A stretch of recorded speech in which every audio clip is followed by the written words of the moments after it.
વડાપ્રધાન નરેન્દ્ર મોદી મન કી બાત કરી રહ્યા છે। लेकिन भारत ने एक और मैदान में सेंचुरी लगाई है और वो बहुत विशेष है।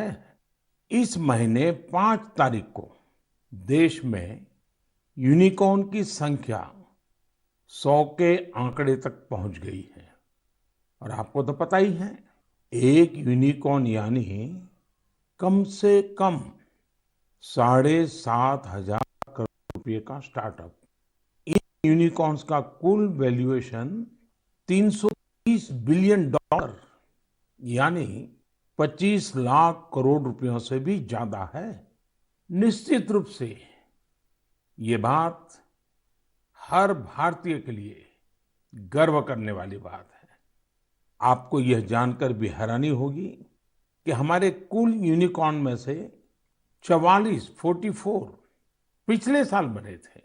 इतना ही नहीं, इस वर्ष के 3-4 महीने में ही 14 और नए यूनिकॉर्न बन गए। इसका मतलब यह हुआ कि ग्लोबल पैंडेमिक के इस दौर में भी हमारे स्टार्टअप्स वेल्थ और वैल्यू क्रिएट करते रहे। इंडियन यूनिकॉर्न का average annual growth rate USA, UK और अन्य कई देशों से ज्यादा है। एनालिस्ट कहना है कि आने वाले वर्षों में इस संख्या में तेज उछाल देखने को मिलेगी। एक अच्छी बात ये भी है कि हमारे यूनिकॉर्न्स डाइवर्सिफाइंग है। ये e commerce, fintech, edtech, biotech जैसे कई क्षेत्रों में काम कर रहे हैं। एक और बात जिसे मैं ज्यादा अहम मानता हूं वो ये है कि स्टार्टअप्स की दुनिया न्यू इंडिया की स्पिरिट को रिफ्लेक्ट कर रही है। आज भारत का स्टार्टअप इकोसिस्टम सिर्फ बड़े शहरों तक ही सीमित नहीं है। छोटे छोटे शहरों और कस्बों से भी एंटरप्रेन्योर सामने आ रहे हैं। इससे पता चलता है कि भारत में जिसके पास इनोवेटिव आइडिया है वो वेल्थ क्रिएट कर सकता है। साथियों, देश की इस सफलता के पीछे देश की युवा शक्ति, देश के टैलेंट और सरकार सभी मिलकर के प्रयास कर रहे हैं। हर किसी का योगदान है। लेकिन इसमें एक और बात महत्वपूर्ण है, वो है स्टार्टअप वर्ल्ड में राइट मेंटरिंग यानी सही मार्गदर्शन। एक अच्छा मेंटर स्टार्टअप को नई ऊंचाइयों तक ले जा सकता है। वह फाउंडर्स को राइट डिसीजन के लिए हर तरह से गाइड कर सकता है। मुझे इस बात का गर्व है कि भारत में ऐसे बहुत से मेंटर्स हैं जिन्होंने स्टार्टअप्स को आगे बढ़ाने के लिए खुद को समर्पित कर दिया है। श्रीधर वेम्बू जी को हाल ही में पद्म सम्मान मिला है। वह खुद एक सफल एंटरप्रेन्योर है, लेकिन अब उन्होंने दूसरे एंटरप्रेन्योर को ग्रूम करने का भी बीड़ा उठाया है। श्रीधर जी ने अपना काम ग्रामीण इलाके से शुरू किया है। वे ग्रामीण युवाओं को गांव में ही रहकर इस क्षेत्र में कुछ करने के लिए प्रोत्साहित कर रहे हैं। हमारे यहाँ मदन पड़ाकी जैसे लोग भी हैं जिन्होंने रूरल एंटरप्रेन्योर्स को बढ़ावा देने के लिए 2014 में वन ब्रिज नाम का प्लेटफॉर्म बनाया था। आज वन ब्रिज दक्षिण और पूर्वी भारत के 75 से अधिक जिलों में मौजूद है। इससे जुड़े 9,000 से अधिक रूरल एंटरप्रेन्योर्स ग्रामीण उपभोक्ताओं को अपनी सेवाएं उपलब्ध करा रहे हैं। मीरा शेनॉय जी भी ऐसी ही एक मिसाल है। वो रूरल, ट्राइबल और डिसेबल यूथ के लिए मार्केट लिंक स्किल ट्रेनिंग के क्षेत्र में उल्लेखनीय कार्य कर रही है। मैंने यहाँ तो कुछ ही नाम लिए हैं, लेकिन आज हमारे बीच मेंटर्स की कमी नहीं है। हमारे लिए यह बहुत प्रसन्नता की बात है कि स्टार्टअप्स के लिए आज देश में एक पूरा सपोर्ट सिस्टम तैयार हो रहा है। मुझे विश्वास है कि आने वाले समय में हमें भारत के स्टार्टअप वर्ल्ड के प्रगति की नई उड़ान देखने को मिलेगी। साथियों, कुछ दिनों पहले मुझे एक ऐसी इंटरेस्टिंग और अट्रैक्टिव चीज मिली जिसमें देशवासियों की क्रिएटिविटी और उनके आर्टिस्टिक टैलेंट का रंग भरा है। एक उपहार है जिसे तमिलनाडु के तंजावुर के एक सेल्फ हेल्प ग्रुप ने मुझे भेजा है। इस उपहार में भारतीयता की सुगंध है और मातृशक्ति के आशीर्वाद। मुझ पर उनके स्नेह की भी झलक है। यह एक स्पेशल तंजावुर डॉल है जिसे जीआई टैग भी मिला हुआ है। मैं तंजावुर सेल्फ हेल्प ग्रुप को विशेष धन्यवाद देता हूं कि उन्होंने मुझे स्थानीय संस्कृति में रचे बसे इस उपहार को भेजा। वैसे साथियों, ये तंजावुर डॉल जितनी खूबसूरत होती है, उतनी ही खूबसूरती से ये महिला सशक्तिकरण की नई गाथा भी लिख रही है। तंजावुर में महिलाओं के सेल्फ हेल्प ग्रुप्स के स्टोर और कियोस्क भी खुल रहे हैं।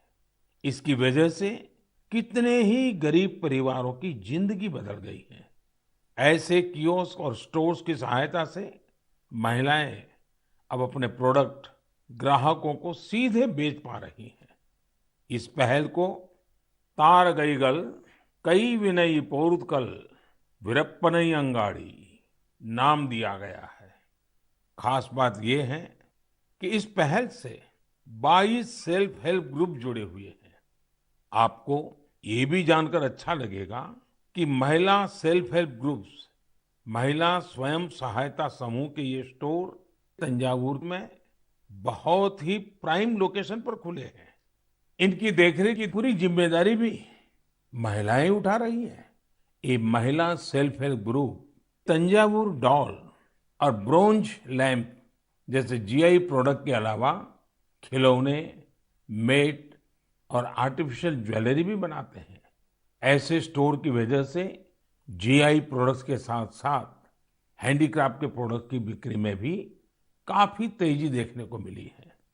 इस मुहिम की वजह से न केवल कारीगरों को बढ़ावा मिला है, बल्कि महिलाओं की आमदनी बढ़ने से उनका सशक्तिकरण भी हो रहा है। मेरा मन की बात के श्रोताओं से भी एक आग्रह है, आप अपने क्षेत्रों में ये पता लगाएं कि कौन से महिला सेल्फ हेल्प ग्रुप काम कर रहे हैं। उनके प्रोडक्ट्स के बारे में भी आप जानकारी जुटाएं और ज्यादा से ज्यादा इन उत्पादों को उपयोग में लाएं। ऐसा करके आप सेल्फ हेल्प ग्रुप की आय बढ़ाने में तो मदद करेंगे ही, आत्मनिर्भर भारत अभियान को भी गति देंगे। साथियों, हमारे देश में कई सारी भाषाओं, लिपियां और बोलियों का समृद्ध खजाना है। अलग अलग क्षेत्रों में अलग अलग पहनावा, खान पान और संस्कृति, ये हमारी पहचान है। ये डाइवर्सिटी, ये विविधता एक राष्ट्र के रूप में हमें अधिक सशक्त करती है और एकजुट रखती है। इसी से जुड़ा एक बेहद प्रेरक उदाहरण है एक बेटी कल्पना का, जिसे मैं आप सभी के साथ साझा करना चाहता हूँ। उनका नाम कल्पना है, लेकिन उनका प्रयास एक भारत श्रेष्ठ भारत की सच्ची भावना से भरा हुआ है। दरअसल कल्पना ने हाल ही में कर्नाटका में अपनी 10वीं की परीक्षा पास की है। लेकिन उनकी सफलता की बेहद खास बात यह है कि कल्पना को कुछ समय पहले तक कन्नड़ा भाषा ही नहीं आती थी। उन्होंने न सिर्फ 3 महीने में कन्नड़ा भाषा सीखी, बल्कि 92 नंबर भी मिला करके दिखाए। आपको ये जानकर हैरानी हो रही होगी, लेकिन ये सच है। उनके बारे में और भी कई बातें ऐसी हैं जो आपको हैरान भी करेगी और प्रेरणा भी देगी। कल्पना मूल रूप से उत्तराखंड के जोशीमठ की रहने वाली है। वे पहले टीबी से पीड़ित रही थी और जब वे तीसरी कक्षा में थी, तभी उनकी आंखों की रोशनी भी चली गई थी। लेकिन कहते हैं ना, जहां चाह वहां राह। कल्पना बाद में मैसूरू की रहने वाली प्रोफेसर तारामूर्ति के संपर्क में आई, जिन्होंने न सिर्फ उन्हें प्रोत्साहित किया, बल्कि हर तरह से उनकी मदद भी की। आज वो अपनी मेहनत से हम सब के लिए एक उदाहरण बन गई है। मैं कल्पना को उनके हौसले के लिए बधाई देता हूँ। इसी तरह हमारे देश में कई ऐसे लोग भी हैं जो देश की भाषाई विविधता को मजबूत करने का काम कर रहे हैं। ऐसे ही एक साथी हैं पश्चिम बंगाल में पुरुलिया के श्रीपति टूडू जी। टूडू जी पुरुलिया की सिद्धो कानो बिरसा यूनिवर्सिटी में संथाली भाषा के प्रोफेसर हैं।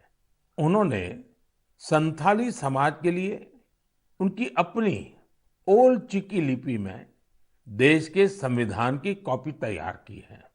श्रीपति टूडू जी कहते हैं कि हमारा संविधान हमारे देश के हर एक नागरिक को उनके अधिकार और कर्तव्य का बोध कराता है।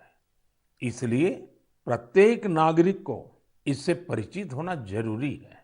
इसलिए उन्होंने संथाली समाज के लिए उनकी अपनी लिपि में संविधान की कॉपी तैयार करके भेंट सौगात के रूप में दी है। मैं श्रीपति जी की सोच और उनके प्रयासों की सराहना करता हूँ। ये एक भारत श्रेष्ठ भारत की भावना का जीवंत उदाहरण है। इस भावना को आगे बढ़ाने वाले ऐसे बहुत से प्रयासों के बारे में आपको एक भारत श्रेष्ठ भारत की वेबसाइट पर भी जानकारी मिलेगी।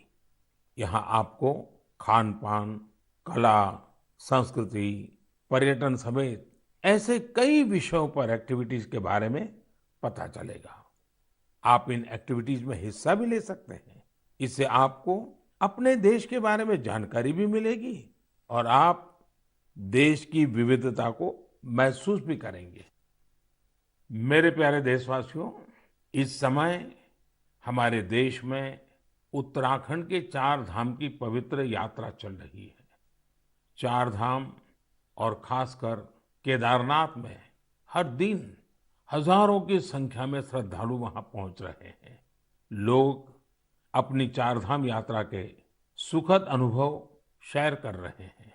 लेकिन मैंने ये भी देखा कि श्रद्धालु केदारनाथ में कुछ यात्रियों द्वारा फैलाई जा रही गंदगी की वजह से बहुत दुखी भी है। सोशल मीडिया पर भी कई लोगों ने अपनी बात रखी है।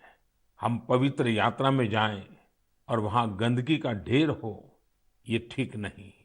लेकिन साथियों, इन शिकायतों के बीच कई अच्छी तस्वीरें भी देखने को मिल रही हैं।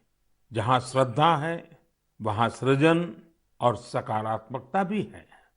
कई श्रद्धालु ऐसे भी हैं जो बाबा केदार के धाम में दर्शन पूजन के साथ साथ स्वच्छता की साधना भी कर रहे हैं। कोई अपने ठहरने के स्थान के पास सफाई कर रहा है, तो कोई यात्रा मार्ग से कूड़ा कचरा साफ कर रहा है। स्वच्छ भारत अभियान की टीम के साथ मिलकर कई संस्थाएं और स्वयंसेवी संगठन भी वहां काम कर रहे हैं। साथियों, हमारे यहाँ जैसे तीर्थ यात्रा का महत्व होता है, वैसे ही तीर्थ सेवा का भी महत्व बताया गया है। और मैं तो ये भी कहूंगा, तीर्थ सेवा के बिना तीर्थ यात्रा भी अधूरी है। देवभूमि उत्तराखंड में से कितने ही लोग हैं जो स्वच्छता और सेवा की इस साधना में लगे हुए हैं। रुद्रप्रयाग के रहने वाले श्रीमान मनोज बैंजवाल जी से भी आपको बहुत प्रेरणा मिलेगी। मनोज जी ने पिछले 25 वर्षों से पर्यावरण की देखरेख का बीड़ा उठा रखा है। वो स्वच्छता की मुहिम चलाने के साथ ही पवित्र स्थलों को प्लास्टिक मुक्त करने में भी जुटे रहते हैं। वहीं गुप्त काशी में रहने वाले सुरेंद्र बगवाड़ी जी ने भी स्वच्छता को अपना जीवन मंत्र बना लिया है। वो गुप्त काशी में नियमित रूप से सफाई कार्यक्रम चलाते हैं और मुझे पता चला है इस अभियान का नाम भी उन्होंने मन की बात रख लिया है।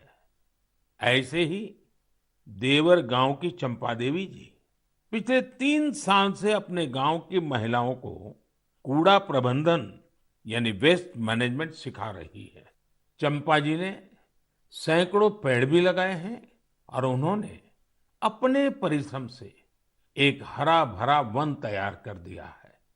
साथियों, ऐसे ही लोगों के प्रयासों से देवभूमि और तीर्थों की वो दैवीय अनुभूति बनी हुई है जिसे अनुभव करने के लिए हम वहां जाते हैं।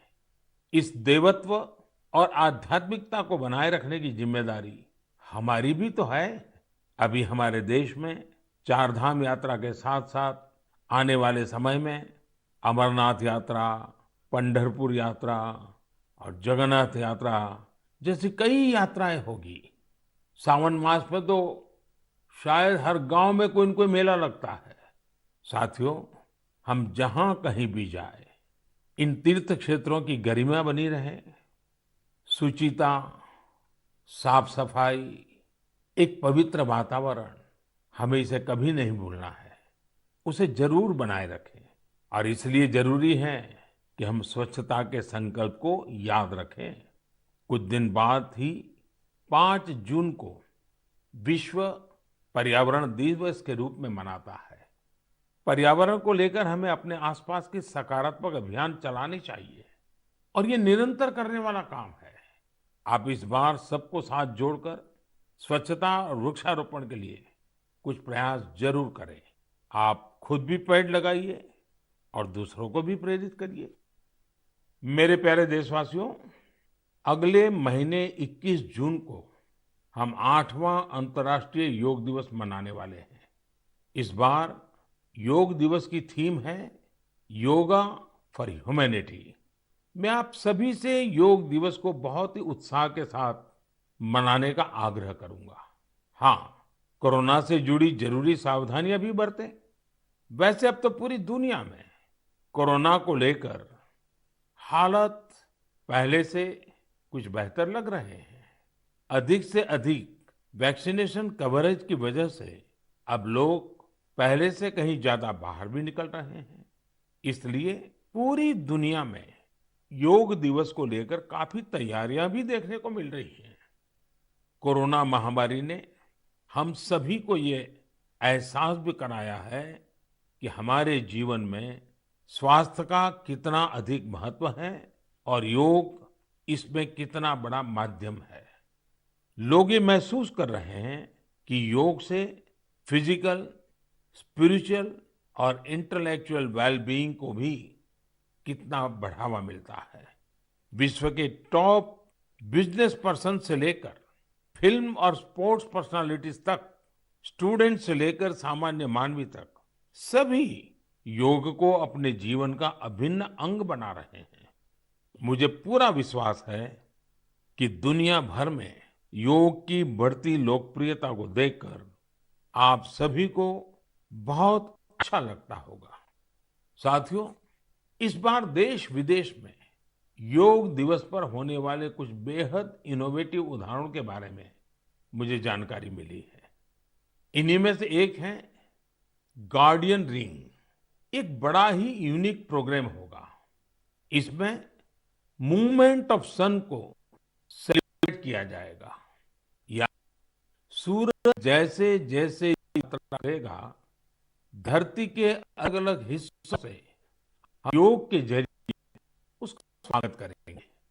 अलग अलग देशों में इंडियन वहां के लोकल टाइम के मुताबिक सूर्योदय के समय योग कार्यक्रम आयोजित करेंगे। एक देश के बाद दूसरे देश से कार्यक्रम शुरू होगा। पूरब से पश्चिम तक निरंतर यात्रा चलती रहेगी। फिर ऐसे ही ये आगे बढ़ता रहेगा।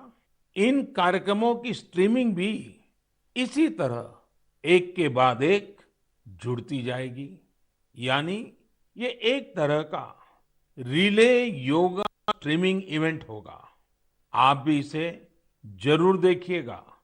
साथियों, हमारे देश में इस बार अमृत महोत्सव को ध्यान में रखते हुए देश के 75 प्रमुख स्थानों पर भी अंतर्राष्ट्रीय योग दिवस का आयोजन होगा। इस अवसर पर कई संगठन और देशवासी ने अपने अपने स्तर पर अपने अपने क्षेत्र की खास जगहों पर कुछ न कुछ इनोवेटिव करने की तैयारी कर रहे हैं। मैं आपसे भी यह आग्रह करूंगा, इस बार योग दिवस मनाने के लिए आप अपने शहर, कस्बे या गांव की किसी ऐसी जगह चुने जो सबसे खास हो। ये जगह कोई प्राचीन मंदिर और पर्यटन केंद्र हो सकता है, या फिर किसी प्रसिद्ध नदी, झील या तालाब का किनारा भी हो सकता है। इससे योग के साथ साथ आपके क्षेत्र की पहचान भी बढ़ेगी और पर्यटन को भी बढ़ावा मिलेगा। इस समय योग दिवस को लेकर 100 डे काउंटडाउन भी जारी है। यूं कहें कि निजी और सामाजिक प्रयासों से जुड़े कार्यक्रम 3 महीने पहले ही शुरू हो चुके हैं। जैसा कि दिल्ली में 100वें दिन और 75वें दिन के काउंटडाउन प्रोग्राम्स हुए हैं। वहीं असम के शिवसागर में 50वें और हैदराबाद में 25वें काउंटडाउन इवेंट आयोजित किए गए।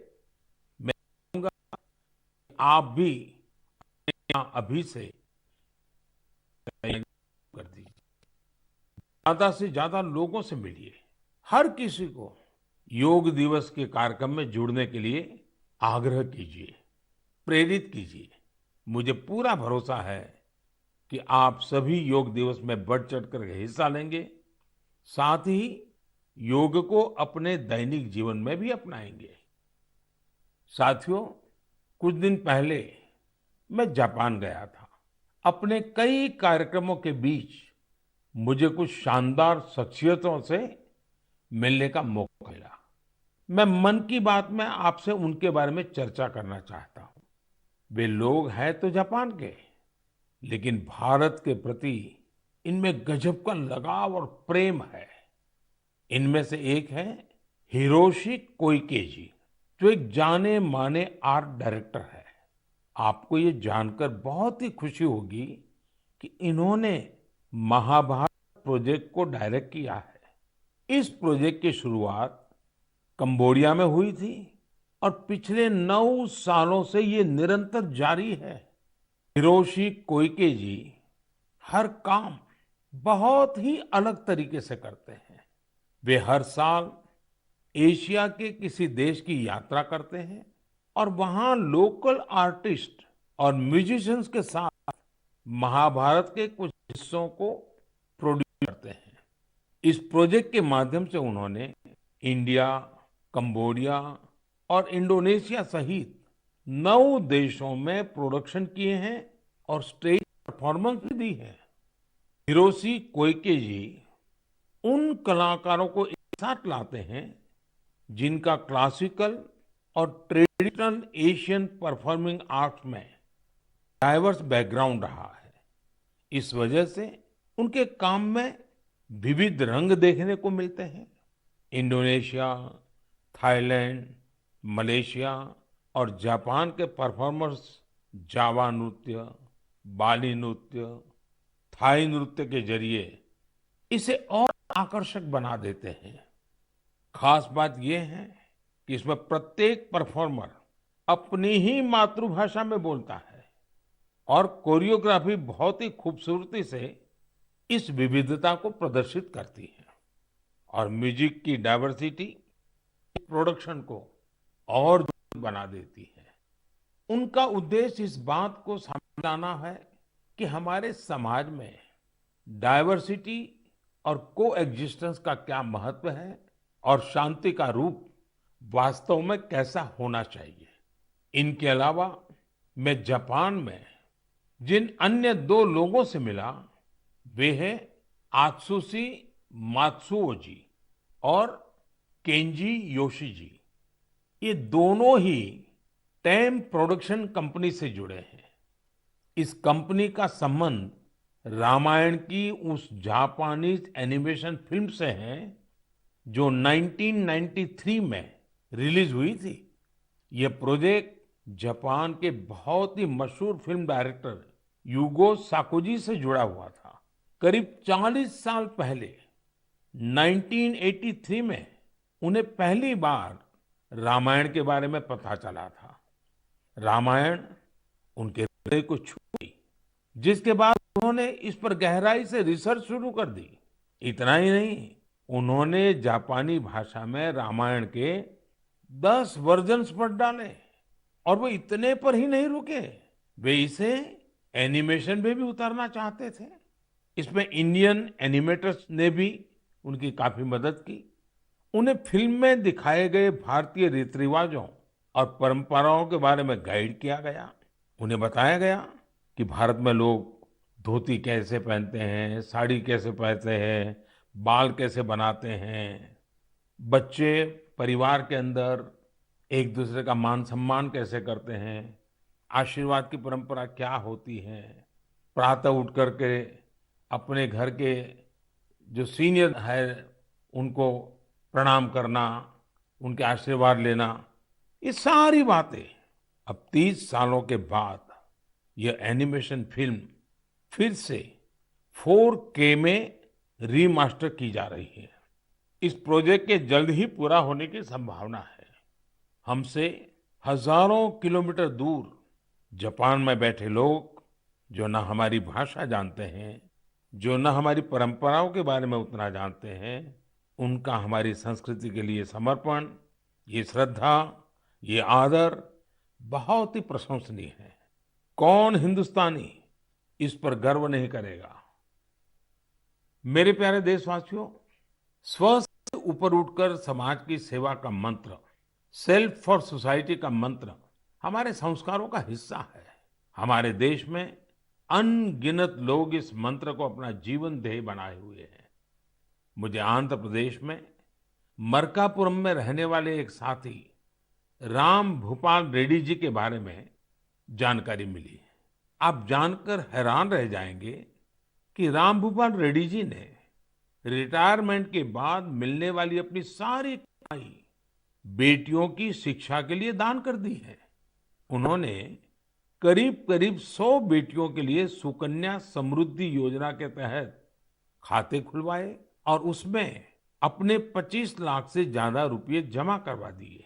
ऐसे ही सेवा का एक और उदाहरण यूपी में आगरा के कचौरे गांव का है। काफी साल से इस गांव में मीठे पानी की किल्लत थी। इस बीच गांव के एक किसान कुंवर सिंह को गांव से 6-7 किलोमीटर दूर अपने खेत में मीठा पानी मिल गया। ये उनके लिए बहुत खुशी की बात थी। उन्होंने सोचा क्यों न इस पानी से बाकी सभी गांववासियों की भी सेवा की जाए। लेकिन खेत से गांव तक पानी ले जाने के लिए 30-32 लाख रुपए चाहिए थे। कुछ समय बाद कुंवर सिंह के छोटे भाई श्याम सिंह सेना से रिटायर होकर गांव आए तो उन्हें ये बात पता चली। उन्होंने रिटायरमेंट पर मिली अपनी सारी धनराशि इस काम के लिए सौंप दी और खेत से गांव तक पाइपलाइन बिछाकर गांव वालों के लिए मीठा पानी पहुंचाया।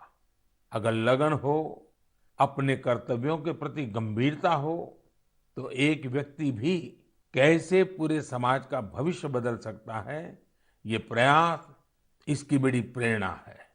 हम कर्तव्य पथ पर चलते हुए ही समाज को सशक्त कर सकते हैं, देश को सशक्त कर सकते हैं।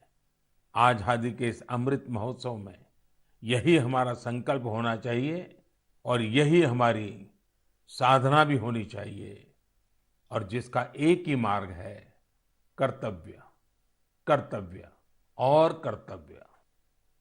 मेरे प्यारे देशवासियों, आज मन की बात में हमने समाज से जुड़े कई महत्वपूर्ण विषयों पर चर्चा की। आप सब अलग अलग विषयों से जुड़े महत्वपूर्ण सुझाव मुझे भेजते हैं और उन्हीं के आधार पर हमारी चर्चा आगे बढ़ती है। मन की बात के अगले संस्करण के लिए अपने सुझाव भेजना भी मत भूलिएगा।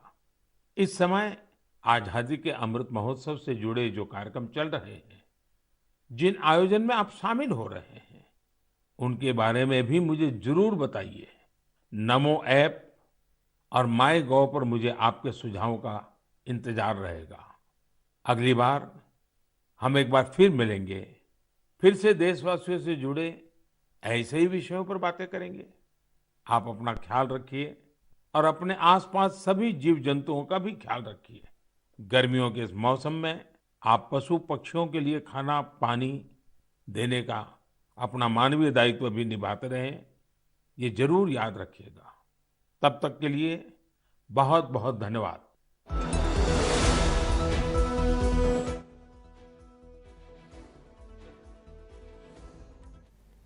પ્રધાનમંત્રી નરેન્દ્ર મોદી આજે મન કી વાત કરી, જેમાં અનેક સામાજિક જે કાર્યકર્તાઓના કામના તેમણે વખાણ કર્યા હતા. સાથે જ પ્રધાનમંત્રીને જે સુઝાવ લોકો તરફથી આપવામાં આવે છે, તેમણે કહ્યું કે દર વખતે જ્યારે પણ હું મન કી વાત કરું છું ત્યારે લોકોના જે પ્રશ્નો હોય છે તેને લઈને વાત કરવામાં આવે છે, લોકોએ જે મુદ્દા મોકલ્યા છે એને લઈને વાત કરવામાં આવે છે. અને દરેક વખતે જ્યારે પણ મન કી વાત કરવામાં આવે છે એ માત્ર લોકોના સમાજના પ્રશ્નોના મુદ્દે જ વાત કરવામાં આવે છે, કારણ કે કોઈ પણ પોલિટિકલ મુદ્દાને આ મન કી વાતમાં સમાવેશ કરવામાં નથી આવતો, એવું ગૃહ રાજ્યમંત્રી હર્ષ સંઘવી અગાઉ પણ કહી ચૂક્યા છે. તો પ્રધાનમંત્રી આજે નરેન્દ્ર મોદીએ જ્યારે મન કી વાત કરી તેમાં અલગ અલગ પ્રશ્નોને લઈને વાત કરી હતી. સાથે જ સ્ટાર્ટઅપ, ઇનોવેશન, આ તમામ મુદ્દાઓને આવરી લેવામાં આવ્યા હતા. તો મહામારી વચ્ચે પણ ભારતના સ્ટાર્ટઅપ આગળ વધ્યા છે તેવું પ્રધાનમંત્રી નરેન્દ્ર મોદીએ કહ્યું. સ્ટાર્ટઅપથી નવું ભારત દેખાઈ રહ્યું છે. ભારત હવે ધીરે ધીરે આગળ વધી રહ્યું છે. દેશના સામર્થ્યથી નવો વિશ્વાસ જાગી ગયો છે, એટલે કે હવે અન્ય દેશોને પણ ભારત પર અતૂટ વિશ્વાસ બની રહ્યો છે. દેશમાં અનેક એવી પ્રગતિ કોરોના કાળ બાદ દેશ કરી રહ્યો છે. ચારધામોમાં ગંદકી ફેલાવવી નહીં એવો પણ સંદેશ પ્રધાનમંત્રી નરેન્દ્ર મોદી તરફથી આપવામાં આવ્યો છે. કેદારનાથમાં કેટલાક યાત્રીઓના મોત થયા, જેમને સાંત્વના પણ પ્રધાનમંત્રી નરેન્દ્ર મોદીએ પાઠવી છે તેમના પરિવારને.